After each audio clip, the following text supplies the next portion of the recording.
Assalamualaikum warahmatullahi wabarakatuh.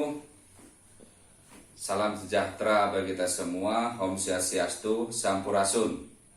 Sebelum saya memberikan materi Kadarkum dan pendidikan anti korupsi, tidak salahnya saya memperkenalkan diri. Nama Iwan Setiawan, jabatan Babinsa Jayagiri Koramil 0912 Lembang, Kodim 0609 Cimahi.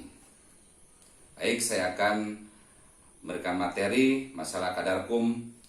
Yang pertama itu, sadar hukum adalah suatu kondisi di mana siswa mau menghargai, mau mematuhi dengan kesadaran sendiri tanpa adanya suatu paksaan dari siapapun.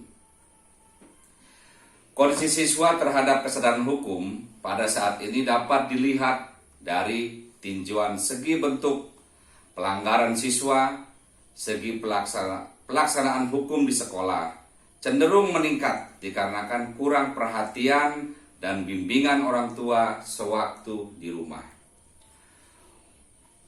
Makanya kita harus menggunakan upaya-upaya meningkatkan kesadaran hukum bagi siswa. Pertama itu, kita harus menyadari bahwa setelah mengetahui kesadaran hukum siswa, yang menjadi tujuan kita itu bukanlah semata-mata sekedar meningkatkan kesadaran hukum bagi para siswa, tetapi juga membina kesadaran hukum. Peningkatan kesadaran hukum siswa pada dasarnya dapat dilakukan melalui dua cara, yaitu dalam bentuk tindakan atau action dan pendidikan atau edukasi. Pada tingkat ini perlu ditanamkan lebih intensif lagi hak dan kewajiban bagi kita warga negara Indonesia, susunan negara kita, Pancasila dan Undang-Undang Dasar, pasal-pasal yang penting dari KUHP. Bagaimana cara memperoleh perlindungan hukum? Perlu diadakan peraturan-peraturan sekolah, setiap pelanggar harus ditindak dan diberi sanksi. Untuk itu, dan juga untuk menanamkan rasa sadar hukum pada murid-murid, perlu dibentuk suatu dewan murid dengan pengawasan guru yang akan mengadili pelanggar-pelanggar terhadap peraturan sekolah. Di samping buku-buku pelajaran yang berhubungan dengan kesadaran hukum, perlu diterbitkan juga buku-buku bacaan yang berisi cerita-cerita yang heroik.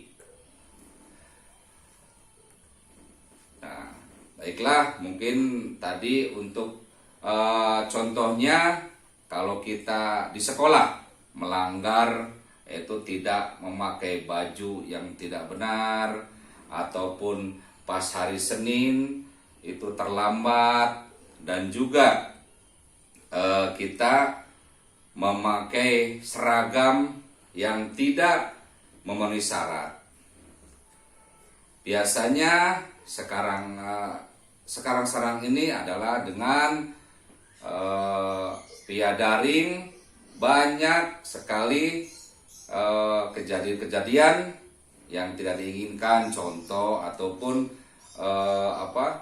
tindakan-tindakan dari siswa-siswi. Contohnya dengan rambut yang panjang, dengan tidak belajar ataupun tidak mengikuti daring. Makanya itu bisa ditindak dan diberi sanksi oleh pihak sekolah. Maka dari itu, semuanya kita harus menurut aturan daripada sekolah. Oke, mungkin untuk materi Kadarkum selesai. Sekarang kita melaju atau ke materi selanjutnya, yaitu materi pendidikan anti korupsi. Tujuan pembelajaran umum setelah mengikuti pembelajaran ini, diharapkan para siswa mampu memahami anti korupsi dalam melakukan kegiatan di sekolahnya. Setelah mengikuti pembelajaran ini, peserta dapat menjelaskan konsep korupsi, anti korupsi, gratifikasi, upaya pencegahan dan pemberantasan korupsi.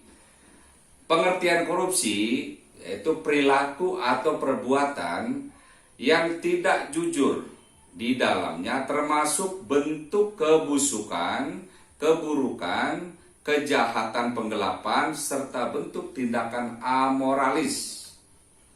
Dampak dari perilaku dan tindakan pidana korupsi yaitu 7 bentuk korupsi diatur dalam Undang-Undang Nomor 31 Tahun 99, Junto Undang-Undang 20 Tahun 2001,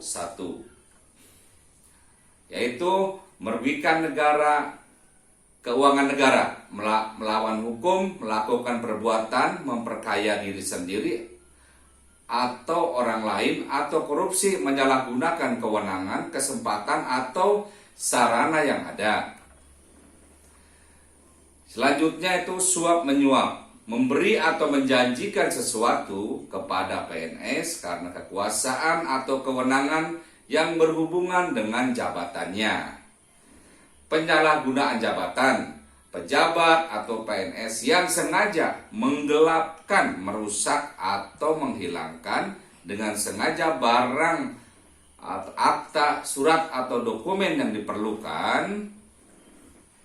Yang selanjutnya ada pemerasan. Penyelenggara negara dengan maksud menguntungkan diri sendiri atau orang lain secara melawan hukum atau dengan kekuasaannya, memaksa seseorang memberikan sesuatu, membayar atau menerima pembayaran dengan potongan untuk dirinya sendiri. Kita lagi kecurangan. Contohnya, kalau kita memborong ataupun ahli bangunan yang pada waktu membuat bangunan, atau penjual bahan bangunan yang pada waktu menyerahkan bahan bangunan melakukan perbuatan curang yang dapat membahayakan keamanan orang atau barang atau keselamatan negara dalam keadaan perang. Bentuk kepentingan dalam pengadaan barang dan jasa, yaitu korupsi dalam pengadaan barang dan jasa, secara langsung maupun tidak langsung, dengan sengaja turut serta dalam pemborongan, pengadaan ataupun persewaan yang pada saat dilakukan perbuatan untuk seluruh atau sebuah pemberian yang diberikan atas diperolehnya suatu bantuan atau keuntungan, itu gratifikasi. Nilai-nilai anti korupsi, itu ya. Yang pertama adalah kejujuran, yang kedua kepedulian, yang ketiga adalah kemandirian, yang keempat kedisiplinan, yang kelima tanggung jawab, yang keenam kerja keras, yang ketujuh kesederhanaan, yang kedelapan keberanian, yang kesembilan keadilan atau disingkat dengan Jupe Mandi Tangker Sebedil. Bagaimana kita cara memberantas korupsi? Yang pertama dengan edukasi, yang kedua perbaikan sistem, yang ketiga dengan penindakan. Edukasi anti korupsi, berani jujur, langkah awal memberantas korupsi. Yang pertama integritas diri, teladan keluarga, budaya organisasi. Hal-hal yang menjadi pembenaran, yang pertama sekedar ucapan terima kasih, yang kedua lumrah dan wajar, yang ketiga memuliakan tamu, yang keempat adat ketimuran, yang kelima uang pulsa sekedar makan, yang keenam membina hubungan baik, dan lain-lain. Gratifikasi dan konflik kepentingan. Gratifikasi adalah untuk kepentingan pribadi. Juga konflik kepentingan, korupsi, gratifikasi. Hubungan afiliasi, kekerabatan, kedinasan, dan lain-lain. Untuk itu, marilah mungkin kita tidak berhubungan dengan korupsi. Gratifikasi bukan melarang seseorang memberi hadiah. Yang dilarang jika pemberian sesuatu kepada PNS atau pejabat negara patut diduga mempengaruhi pejabat untuk melakukan atau tidak melakukan tugas dan fungsinya sekarang dan di kemudian hari. Nah, sanksinya ini sangat berat, yaitu pasal 12B ayat 2 Undang-Undang Nomor 20 Tahun 2001, pidana penjara seumur hidup, paling singkat 4 tahun dan paling lama 20 tahun, dan dipidana denda paling sedikit 200 juta, paling banyak 1 miliar. Ancaman untuk penerima. Mengapa sulit lapor gratifikasi? Ya, itu karena mungkin kurang ketidaktahuan masyarakat ataupun ketidaktahuan yang lainnya. Jadi kita ketakutan nanti ada ancaman, ada intimidasi dari orang tersebut. Ketentuan pelapor gratifikasi. Penerimaan gratifikasi wajib dilaporkan kepada KPK langsung atau melalui UPJ selambat-lambatnya 30 hari kerja terhitung sejak tanggal gratifikasi tersebut diterima.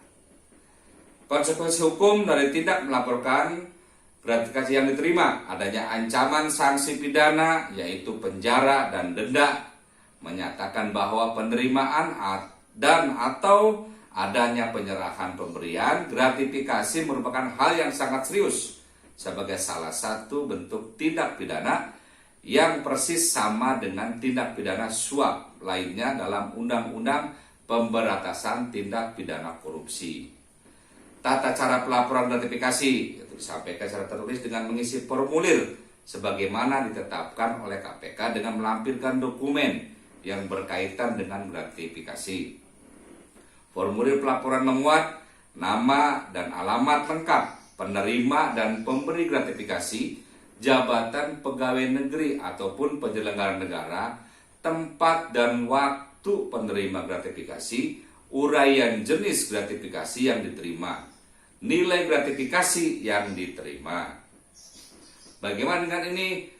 Yang pertama, untuk pemberian parsel dan bawahan kepada atasan, hadiah atau sumbangan saat perkawinan anak pejabat, pemberian paket wisata oleh rekanan kepada keluarga pejabat, pemberian potongan harga kepada pejabat, keluarga dari rekan tempat kantor biasa belanja barang seperti ATK dan lain, pemberian ongkos atau hadiah umroh kepada PNS, pemberian hadiah ulang tahun.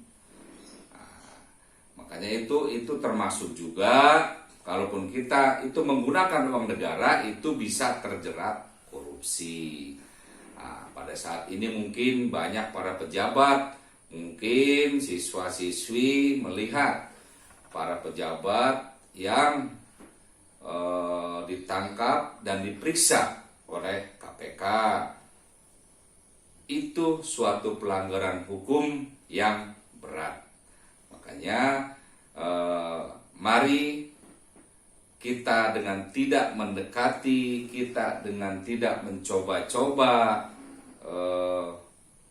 korupsi, biarpun itu kecil, tetapi merugikan halayak ramai atau merugikan masyarakat. Jangan sampai nanti kita terjerumus dan kita ada sanksi dan tindakan dari pemerintah dan hukum yang berlaku. Dari itu, marilah kita secara bahu-membahu kita berantas korupsi. Mungkin itu saja yang dapat saya sampaikan, materi dari saya. Akhirul kalam, wassalamualaikum warahmatullahi wabarakatuh.